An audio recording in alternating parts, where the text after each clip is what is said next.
Welcome back to the Rouges. We talking Canada soccer and U.S. soccer. Tonight is going to be one of the first of one of the videos I'm going to start doing from now on every time the U.S. and Canada play each other, whether it be for friendly or just for a tournament, whatever it is. This is going to be, you're going to see me preview both teams as, this what this channel is about, the Rouges and the Yanks, so Canada soccer, U.S. soccer, but this time they're going head to head against each other.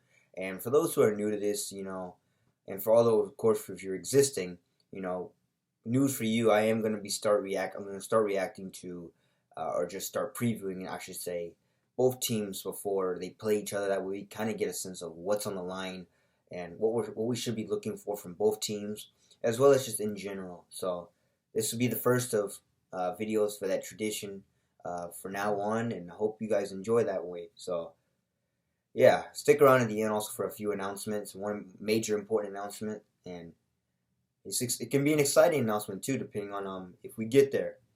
But yeah, for those that was one news.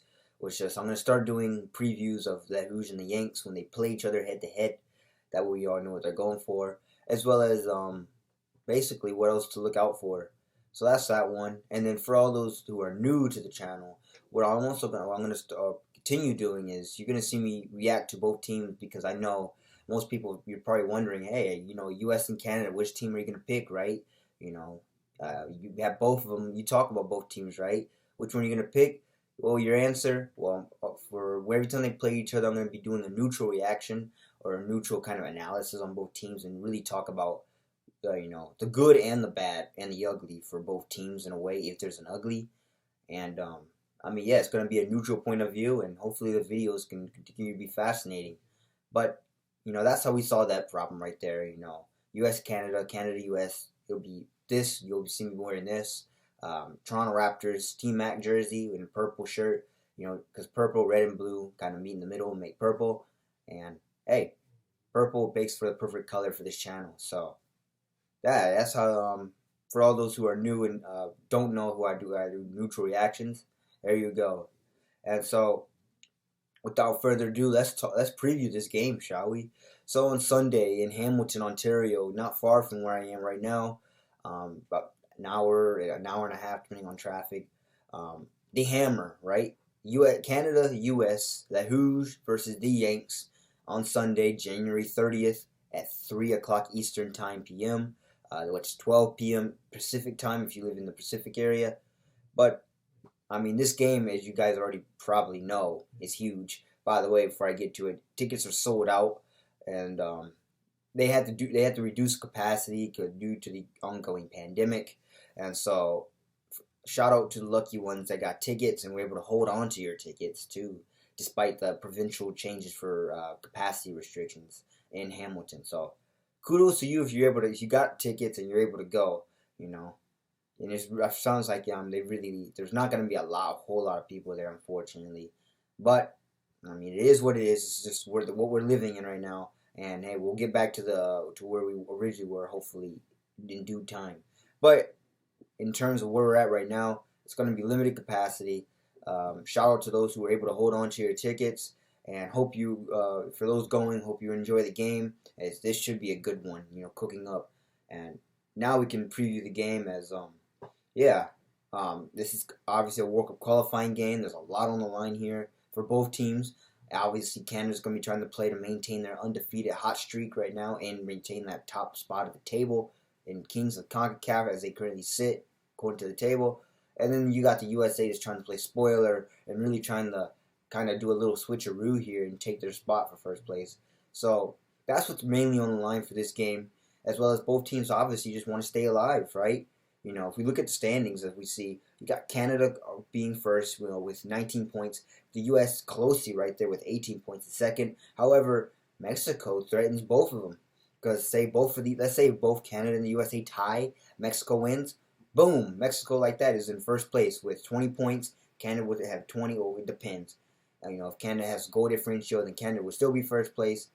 And however, the USA could move down to third, or depending on goal differential. So USA, they're gonna be hungry, especially if you can't, you're counting on Mexico to win their game.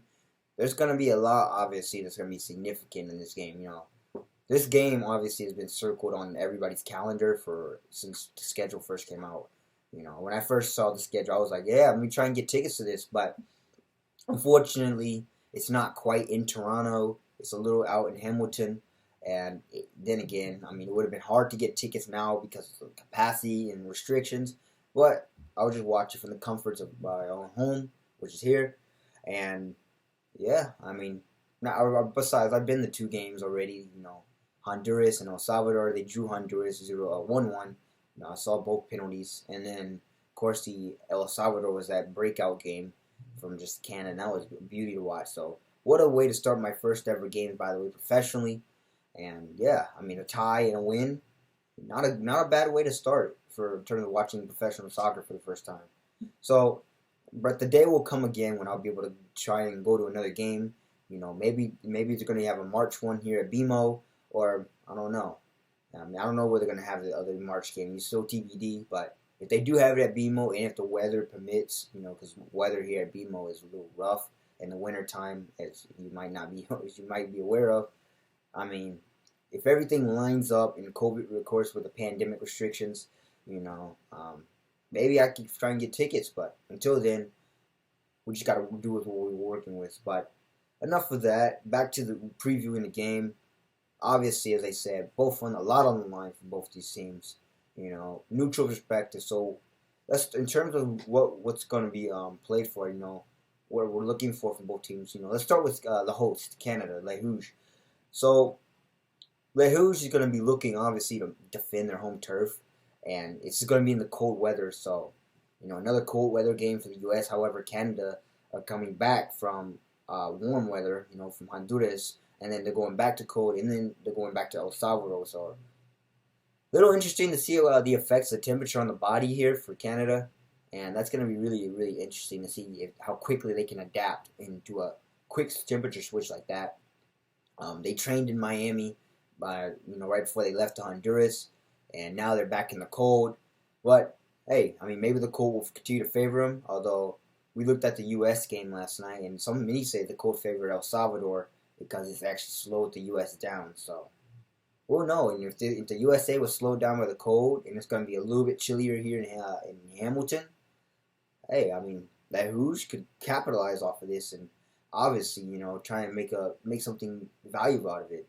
And then for Canada, in general, what the keys to the game, right? Keys to the game. Quick start, just like Honduras, you're going to need a quick start. I know, once again, there's no Alphonso Davies. Stefan Eustachio still has a question mark next to his name. And then now you also got CF Montreal, Samuel Piet, injured from that nasty tackle from Honduras yesterday. So he's also a question mark. So Canada's going to be looking to try and look for more free pieces here to step up and fill big shoes should they be absent. Alphonso Davies obviously is a given. But Eustachio and Piet, if they're not available, Canada's gonna have to find some big time players off the bench to come up and really put their stamp on the game early.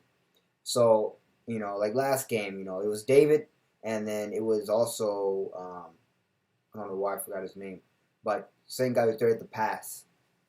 I'll remember when it comes up in due time, probably.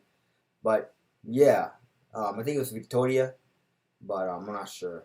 I don't know why I already forgot. That's bad. But anyway, Canada needs to have a terrific start.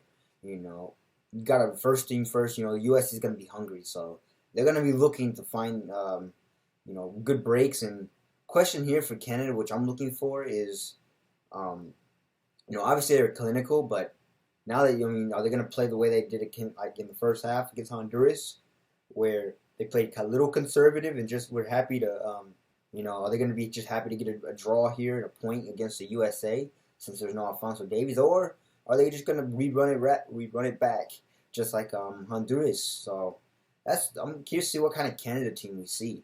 Are we going to see attacking Canada like the same we saw in Edmonton against Mexico, willing to defend their home turf, or are we going to see a laid back kind of defensive type Canada, just willing to just defend their fortress and just sit back and play off the counterattack? So it's going to be interesting to see. And last time these two teams played each other. Go back to the Gold Cup, last summer. almost at this summer, but already in 2022 Gold Cup. It only took the 20 seconds in. The USA punched Canada in the mouth, and I mean the US really didn't threaten anything from Canada after that, and Canada really had all kinds of attacking stuff, but it's just Matt Turner came up huge and just a mixture of not being clinical as well as a few injuries. But that was in July, I think, or August. So obviously it's a redemption time for Canada to get that loss off the record. Even though they kind of already did. I mean, not really, but 1-1 draw in Nashville. So that's actually, stand corrected, that's the last time these teams played each other. So they did play to a 1-1 draw. USA once again came out in the 55th minute with Brendan Aronson. But then there's a quick response about 3-4 minutes later from Canada. Alphonso Davies ran down the sideline and crossed it to Jonathan David, and Jonathan David just tapped it home. 1-1 draw. So a quick fire response from the Rouges to draw with the Yanks. But we'll see if the Yanks are going to be looking for something of vengeance on their own, as they really wanted to win that game, especially it was on their home turf. So Canada stole some points there, and the U.S. dropped some points. So it's going to be interesting to see, what's going to happen in this game. But Canada, they're going to need a quick start. They're going to have to be clinical, and they have to be on their toes and really, and probably not play conservative, but just be alert, Look for chances and strike whenever they're there. And also don't be too greedy, right? Alphonso Davies, he's not there, as well as maybe a key other players. So in this case, a tie would be actually really good for Canada. I know some people just want to win, right? But, I mean, hey, a win would be bonus, but at this point, just don't lose. If you cannot lose to the USA, if you can afford to just get a tie, that would be great, for Canada. And, yeah, I mean, that's pretty much the keys to the game for Canada. It's going to be interesting to see what we see and, how they'll start off. Are they going to start on the right foot, or are they going to start off a little lackluster? Or will it take a punch in the mouth to get things going? We just have to find out. And then finally, I just want to move to the U.S. now. What we're looking for, keys to the game in there. USA coming off a narrow 1-0 win against El Salvador. Obviously, many people are not pleased with the result, as the USA had a lot of shots and just weren't clinical. And part of that, they took a lot of shots and not a lot were on target. But then again, the ones that were the keeper just came up a little big. So USA is going to have to be looking to clean stuff up in terms of making really good use of their chances, especially against a good Canadian team that's got pace.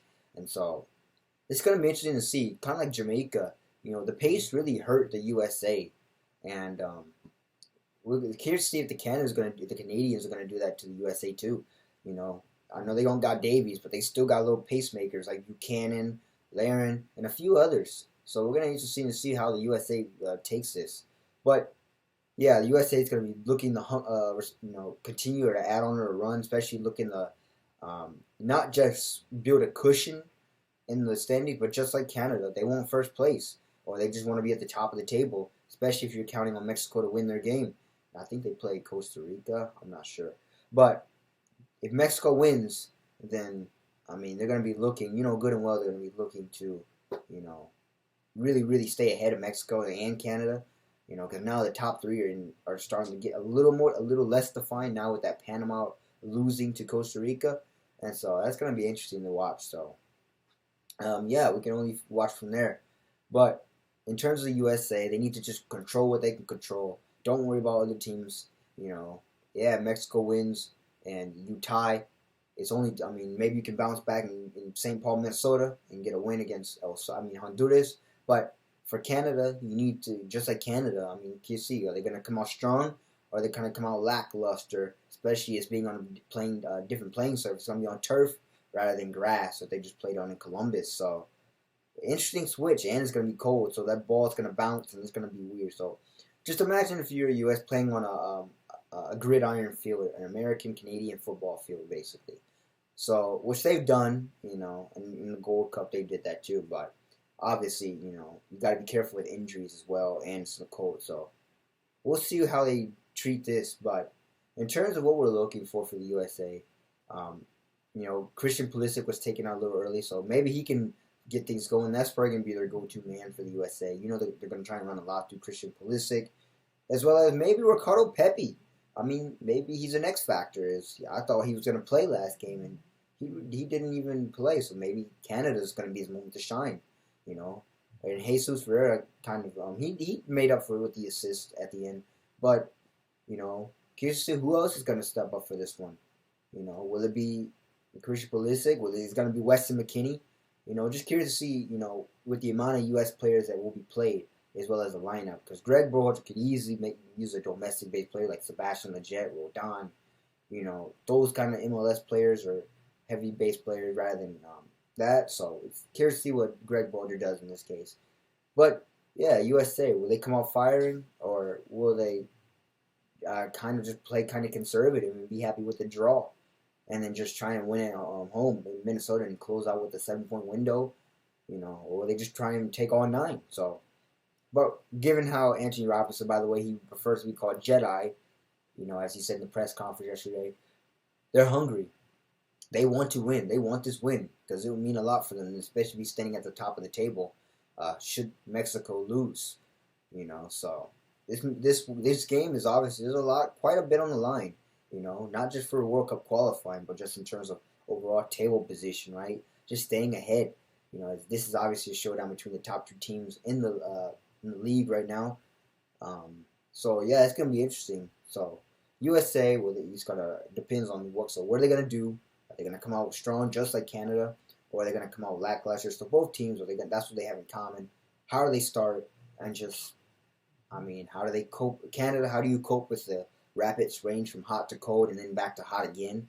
So it's going to be interesting. And then for the USA, you know, you had a lackluster game against El Salvador. How do you respond?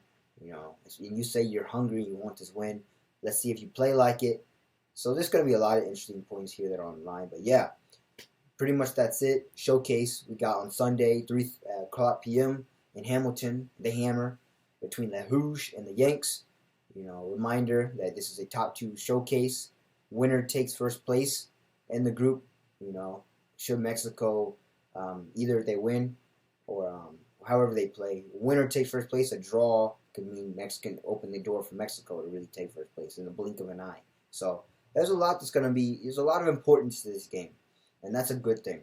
So I mean, that's pretty much my thoughts on that. Both teams, we're looking forward to an exciting game. You know, once again, if you don't plan to watch this game, I highly suggest you do, because I mean, I have a feeling it's going to be an exciting game even without Davies or a couple other players. It's going to be an exciting game as Canada's still going to be willing to dig in and defend their turf and just really battle and refuse to go down without a fight, as they proved against Honduras. So that's going to be exciting to watch. But that's pretty much it. And then finally, I just want to close out with the announcement. We're officially in the race to 100 something, so either 100 subs or 100 videos. As it currently stands, the score is 92 to 97. So 97 subs. We are 3 away from the big 100, which means that it will be another sub special.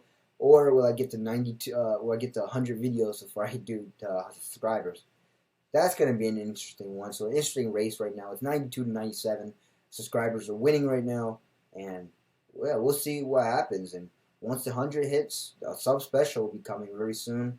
I'm not sure what the next topic's going to be, but I'll figure that out, and and hopefully it's an interesting one for people to actually turn into, because I know a few previous ones, a lot of people have kind of been a little you know, but hopefully this one will be actually informational and something that I can enjoy producing as well as you guys can enjoy listening. So I'll figure that out, but once we got to get there first, right? So can't get our head of ourselves. It's 97, 92 subscribers are winning, but with this video, it's going to be 93. So, yeah, we'll see what that is. But that was the announcement. So, if you guys could, speaking on that note, subscribe, tell your friends, like the video, share it, and also tell your friends we got a battle in the Hammer between the Rouges and the Yanks. Winner takes first place in CONCACAF.